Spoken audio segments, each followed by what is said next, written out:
So by way of reminder, remember we were talking about the Deuteronomy 32 worldview, and this happened at Babel when God divided the nations, and He placed over the nations one of the sons of God, an angelic being, that their intended purpose was to steward that nation and influence people towards good and right and God's justice. But that didn't happen. And so we see in Psalm 82 where God judges the sons of God. And He says, you're going to, because of this, because you've been unjust, you've shown partiality to the wicked, you're going to die like men. And then at the end of Psalm 82, Yahweh says, arise, O God, for you shall inherit the nations. So God's purpose is to bring the nations back into the family of God, back into the household of God, and He's going to do that through Jesus. Last week we were talking about Deuteronomy 16 and 17. Again, this is Moses telling the story of what has happened to Israel all along the way. He's recounting the story. And in Deuteronomy 32:16, they stirred him to jealousy with strange gods. With abominations they provoked him to anger. And a very interesting verse is Deuteronomy 32:17. They sacrificed to demons that were not God, to gods they had never known, to new gods that had come recently, whom your fathers had never dreaded. So here we know what these gods of the nations are, right? In the Hebrew, we talked about the term the shade, and that's exactly what these things are. And here it is. That's what it looks like in Hebrew, the shade. In the Septuagint, which is, let's see, it's here at the bottom of the page. Remember, the Septuagint is the Greek version of the Old Testament. Daimonios. That is the Greek term for a demon, and that's where we get our English term for a demon. We also discussed what is an idol and how an idol differs from our modern perception of what an idol is. So who wants to, what's an idol? What did you used to think an idol was? Anything you put before God. But last week we talked about that's really priorities. You go fishing on Sunday instead of going to church. That's a priority. You're not necessarily worshiping fishing, right? But what is a true idol in the ancient sense? What have we learned? What you worship instead of. It's what you worship instead of God. And the idols themselves are nothing, right? They're stone or they're wood. They're covered with gold or some sort of precious metal. And the idol itself is nothing, which Paul tells us. He says an idol is nothing, but Paul says, I don't want you to be involved in worshiping demons. So what's the deal? Which is it? Is the idol nothing or is it a demon? Well, last week we talked about the fact that a household had this idol, and usually the father, the head of household, would invite the spirit, that spirit to come and enter and abide in that idol. The people knew it was just wood or stone, but in creating the idol and inviting the spirit to come into the idol, it makes the idol a home for that spirit, and then they would keep that idol in their house. And they even had a Canaanite tradition called kipsum where they would feed the idol. So once a month, smear smear bread and wine on the idol's mouth and, offer incense to the idol and pray to the idol. Well, what are they praying to? They're praying to the spirit inside the idol, right? Which is a whole lot more creepy than just an idol. And that's what we talked about last week in regard to that. Now, that leads into this whole conversation about Jacob and Rachel and Leah in the Old Testament. And you know the story.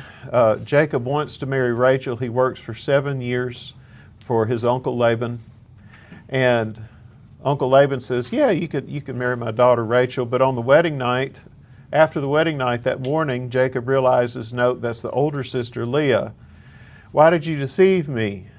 And Laban says, well, it was only right that the older daughter got married first. So work for me another 7 years and you can marry Rachel. And so he did. But at some point, he gets tired of dealing with Laban and he decides to leave. And so the household, Jacob tells Leah and Rachel, be ready because we're going to head out tomorrow. We're leaving. Well, Rachel steals Laban's household gods. And so serious is the situation when Laban discovers it that he pursues Jacob and his family for 7 days in the wilderness to retrieve his stolen gods, his household gods. So these are called teraphim. And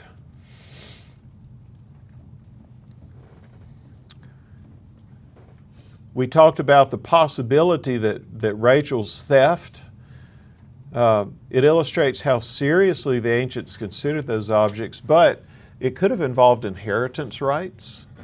She may have wanted the household god's protection going into a unknown territory because these gods were territorial. Remember, they're geographical.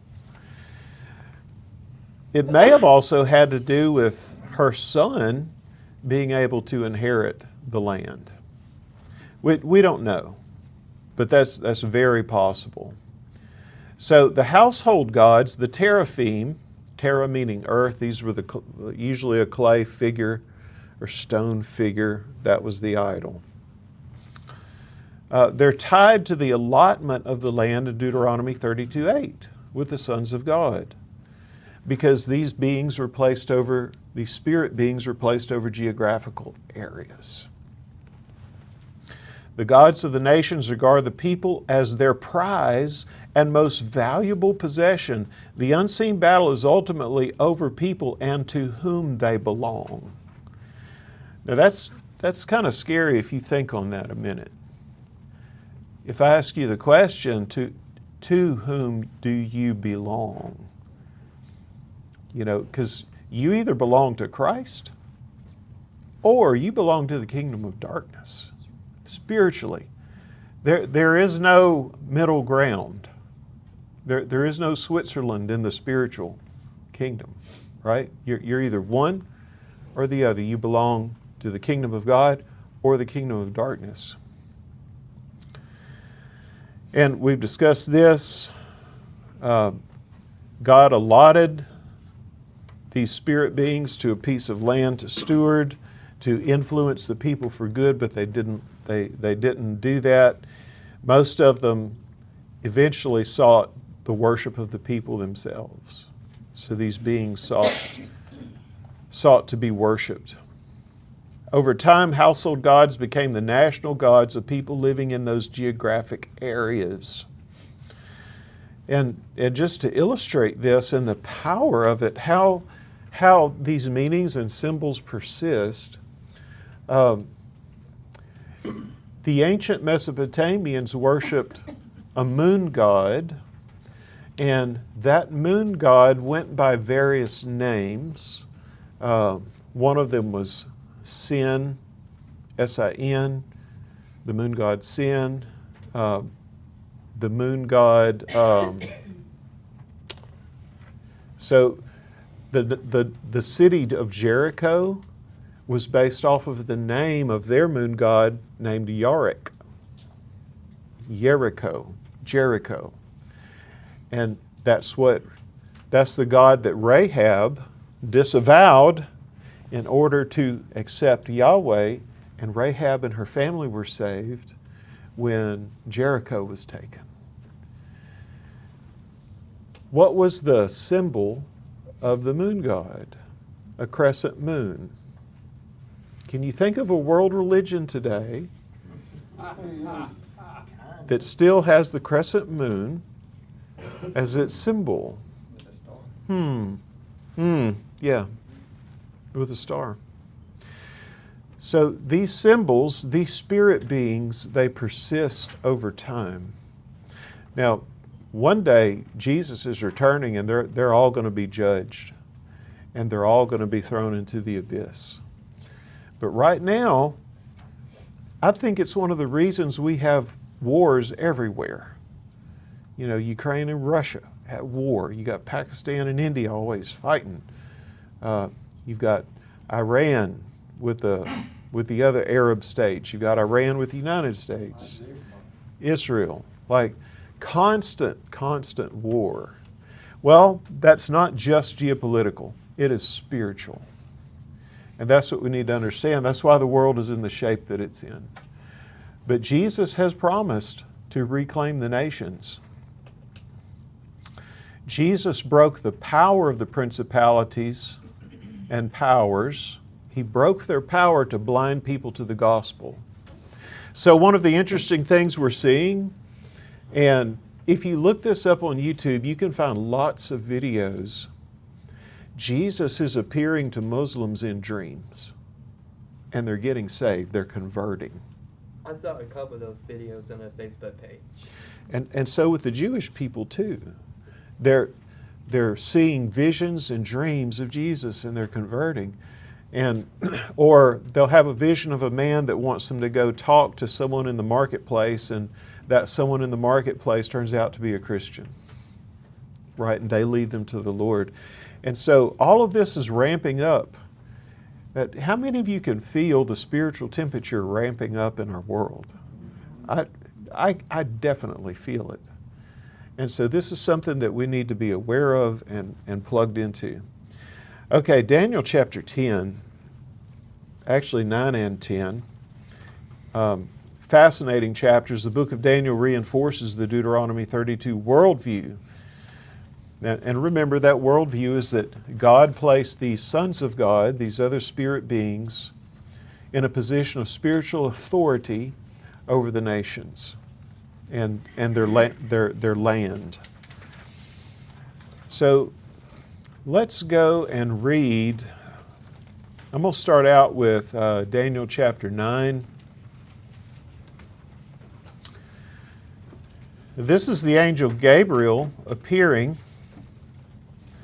to Daniel while I was speaking and praying, confessing my sin. This is Daniel 9, by the way. Presenting my plea before the Lord my God for the holy hill of my God. While I was speaking in prayer, the man Gabriel, whom I had seen in the vision at the first, came to me in swift flight at the time of the evening sacrifice. He made me understand, speaking with me and saying, O Daniel, I have now come out to give you insight and understanding. At the beginning of your pleas for mercy, a word went out, and I have come to tell it to you, for you are greatly loved. Therefore consider the word and understand the vision. And then he goes on to give him the vision of the 70 weeks. We're going to skip to Daniel chapter 10. This is during the reign of Cyrus the Great of Persia, which is Iran, by the way. If you didn't know, most of you probably knew that. But so Daniel had done a fast, and he's still praying. He says, I lifted up my eyes and looked, and behold, a man clothed in linen with a belt of fine gold from Uphaz around his waist. His body was like beryl, his face like the appearance of lightning, his eyes like flaming torches, his arms and legs like the gleam of burnished bronze, and the sound of his words like the sound of a multitude. We've discussed before, angels most of the time have a mundane appearance. They can appear as just any regular person, right? The author of Hebrews says, you might have entertained angels unaware. You didn't even know they were angels because they appear as regular people. But they also have a glorious appearance, and that's what we're seeing here. He goes on, so I was left alone and saw this great vision, and no strength was left in me. So he falls on his face in deep sleep with his face to the ground, and behold, a hand touched me and set me trembling on my hands and knees. And he said to me, O Daniel, man greatly loved, understand the words that I speak to you, and stand upright, for now I have been sent to you. And when he had spoken this word to me, he stood up trembling. Then he said to me, Fear not, Daniel, for from the first day that you set your heart to understand and humbled yourself before your God, your words have been heard, and I have come because of your words. Sometimes we don't even realize that God's answer to our prayer is already on the way, and that we just have to be patient and we have to wait. Verse 13, the prince of the kingdom of Persia withstood me 21 days. Well, that's pretty extraordinary, right? That's a spirit being. We're not talking about a human being. We're talking about a spirit being. So apparently this Son of God, this spirit being, prevented the angel from coming to Daniel. And you may say, well, why would God allow that? I think part of it is, I think a big answer to that question,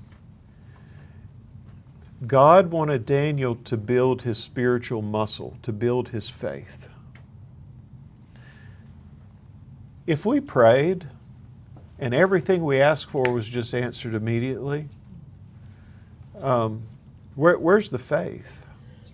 You know, I think God allows us to go through things that build our faith. And then we get to see an even more glorious dimension of God afterward. I think a good New Testament example of that is the disciples on the Sea of Galilee in the storm. You know, they're in the storm, they're so afraid they think they're going to die. And then they see a man walking on the water, and it's Jesus. They don't realize at first it's Jesus. They think it's a ghost, which we'll talk about that in a second, because that connects to the gods of the nations too. But they realize it's Jesus. Jesus gets in the boat and he calms the storm. And then what do they realize? Who is this that even the wind and the waves obey him? If it hadn't been for the storm, they would have missed the full picture of who Jesus is. And so when storms come in our life, it can stress us out. It can cause anxiety. We don't like it. But if we can understand in that moment God is doing something, I don't know what He's doing, but I'm trusting Him to bring me through this, and Lord, help me to learn whatever it is you want me to learn. We're building our faith muscles. We're building our spiritual muscles. So that's the answer to that question of, well, why was this angel prevented by the prince of Persia from coming to Daniel for 21 days? Okay, let's go on. But Michael, one of the chief princes, came to help me, for I was left there with the kings of Persia, and came to make you understand what is to happen to your people in the latter days, for the vision is for days yet to come. So what do we learn here? We learn that Michael is the spiritual authority over Israel. That's his geographical responsibility, because that's God's inheritance, right? Israel is God's inheritance. That's what Deuteronomy 32:9 says. And so Michael is, and Jude, in the book of Jude, just before Revelation, Jude uses the term archangel. Well, Daniel uses the term chief prince. He's one of the chief princes. And so Michael comes to help the other angel, possibly Gabriel. Not sure if this is Gabriel. I think it probably is. He comes to help Gabriel do battle with the prince of Persia. Okay. Then he said, we're skipping down, do you know why I have come to you? But now I will return to fight against the prince of Persia, and when I go out, behold, the prince of Greece will come. But I will tell you what is inscribed in the book of truth. There is none who contends by my side there is none who contends by my side against these except Michael, your prince. And so we learn that Michael the archangel is the prince over Israel. Well, this is the Deuteronomy 32:8 worldview. This is the unseen realm worldview. All right, number 5, the Hebrew word for sar, prince or ruler, is used of both humans and angelic beings. Daniel 10:13 clearly refers to Michael, the chief prince, who is an angelic being. So Paul picks up on this prince language in Ephesians and in other places.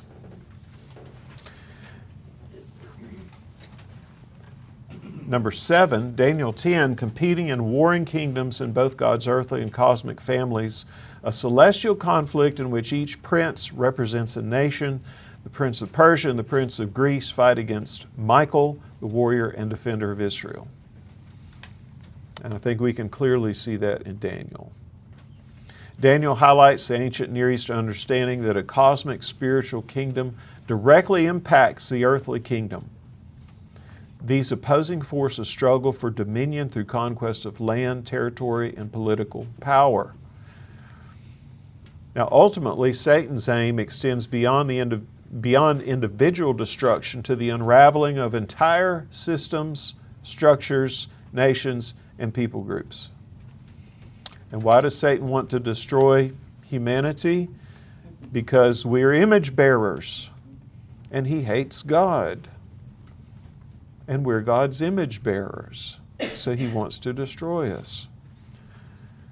The order of the princes, Persia followed by Greece, actually parallels history. The Persian Empire fell to Alexander the Great and his successors. Earthly realities mirror heavenly ones. The princes of Persia and Greece, the angelic patrons, oppose the archangels who stand for Israel. All right, F, New Testament retrieval and ongoing implications.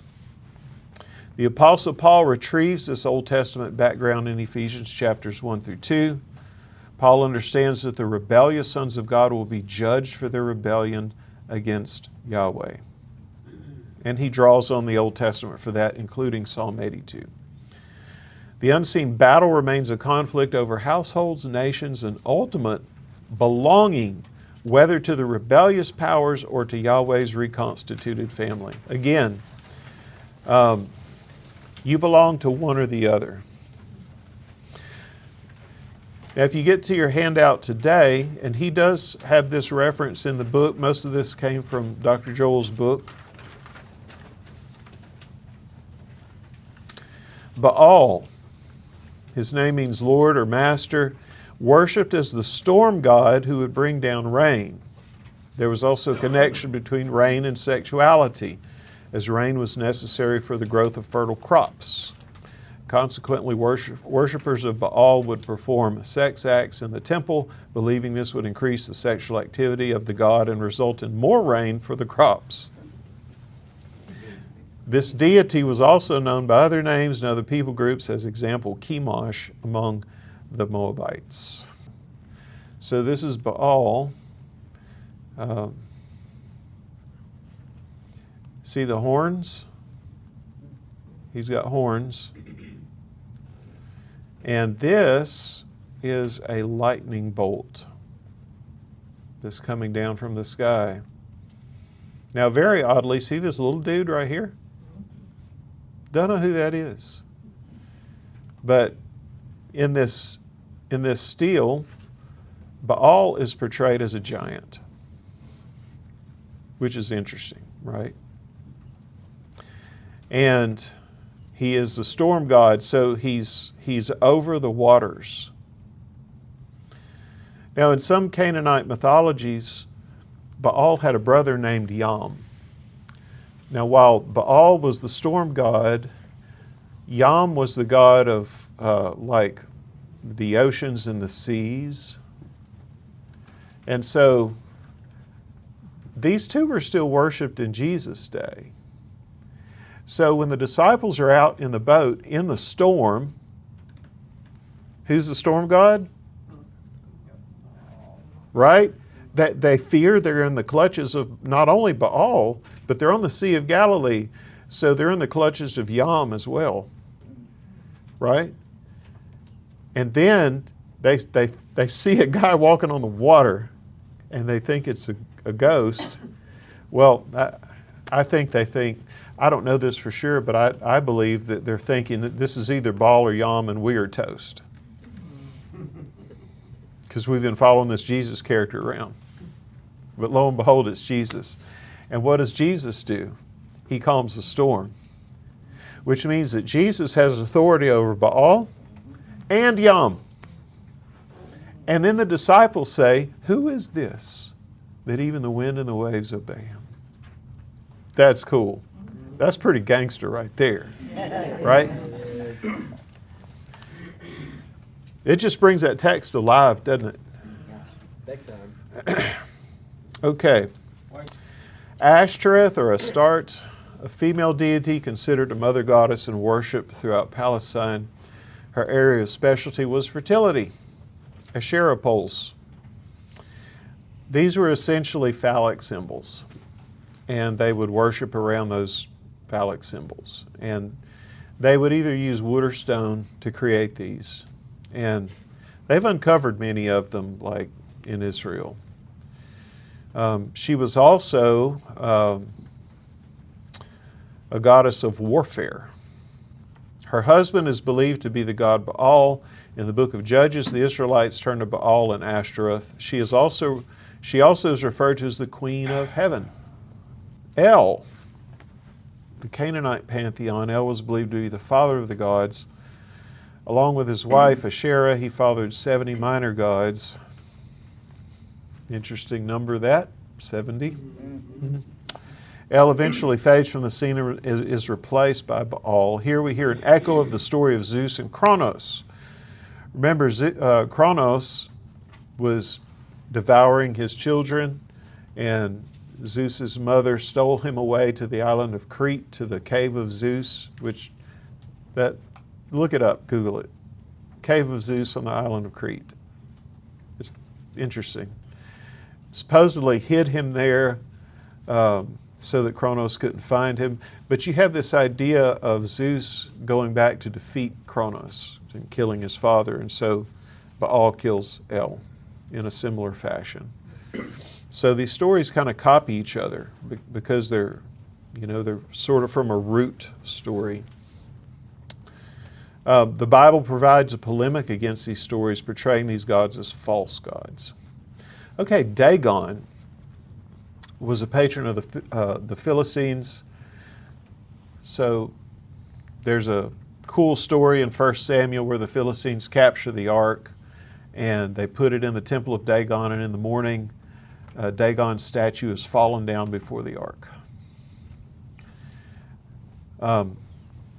Dag means fish in Hebrew, so Dagon is the fish man. And there's an interesting connection between Dagon, I'll show you some pictures here, Dagon and the Apkallu of Mesopotamia, the 7 sages. These are divine beings that come and teach the people. Just like we read about in Enoch chapter 6. Same thing, same story.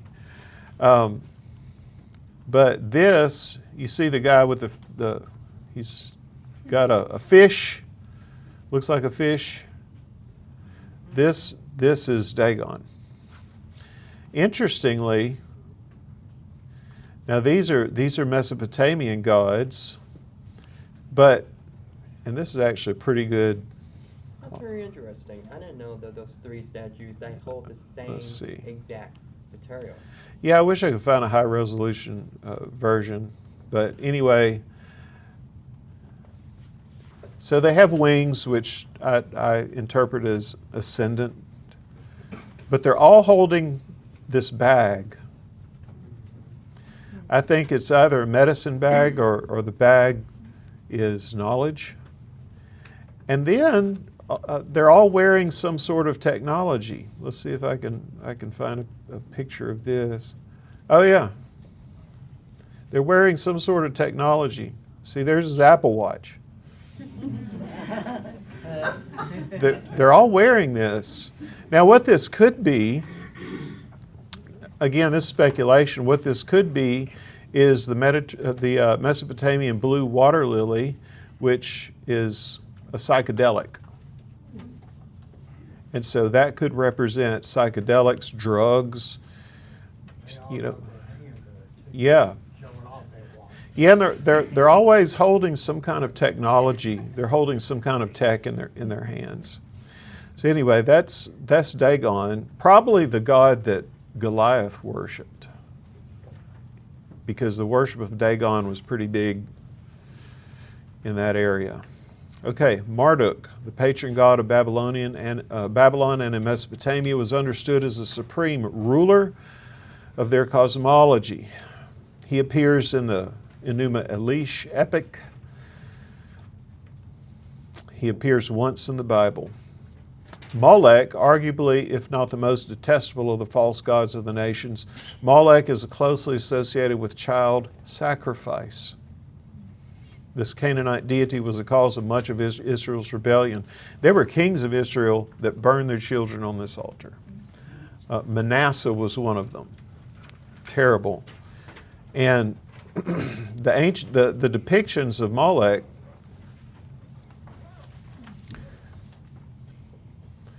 it's this weird head, and they would build a fire under this bronze statue and then offer the children to Molech.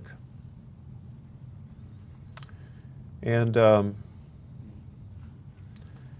should you think that is not the case anymore, and that Satan is not after your children,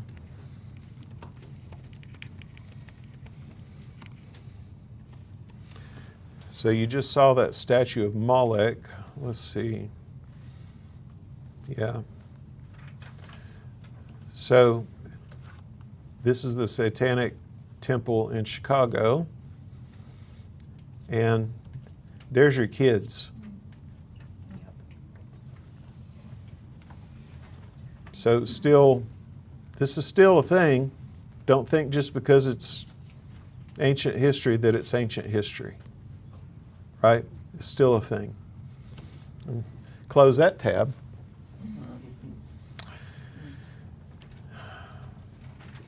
All right, Ra, the Egyptian sun god. I think it's interesting that in Hebrew, Ra means evil. It's R-A. Ra means evil in Hebrew. Ammon, another Egyptian god of wind and breath who becomes Ammon-Ra. Ammon-Ra. Osiris, the Egyptian god of the underworld, akin to the Greek god Hades. See, these spiritual beings iterate over time with different names. Isis, goddess of healing and magical arts, akin to the Greek goddess Artemis, whose temple was one of the 7 wonders of the world in Ephesus.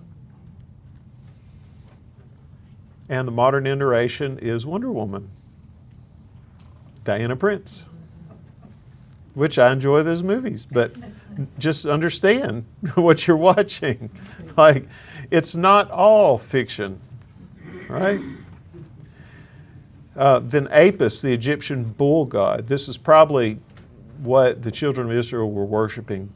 When Moses comes down the mountain, he gets really upset, God's upset. That's probably what happens. Artemis, we've discussed her, daughter of Zeus, twin sister of Apollo, one of the 12 Olympians. Now that's interesting because, and Dr. Joel points this out, here we see hints of counterfeit symbolism and imagery that parallels the 12 tribes of Israel and the 12 disciples. She is seen as a goddess of midwifery, magic, and sorcery. It's the context for the riot in Ephesus documented in Acts chapter 19. And this is Paul's language referring to the principalities and powers in his letter to the Ephesians chapter 6. Hermes, he was the attendant and spokesperson of Zeus and was believed to be the guide for both the living and the dead. Paul and Barnabas do a miracle in Lystra, and they heal a crippled man, and the crowd says, the gods have come down to us in human form, and the people believe that Paul is Hermes and Barnabas is Zeus. Probably because Barnabas was older and had a big beard. Zeus is the supreme god of the Olympian pantheon, the god of the storm and sky, son of the Titan Kronos and Rhea. Zeus rebels against his father, defeating him and taking rulership over the Olympians, and he creates the home of the gods on Mount Olympus.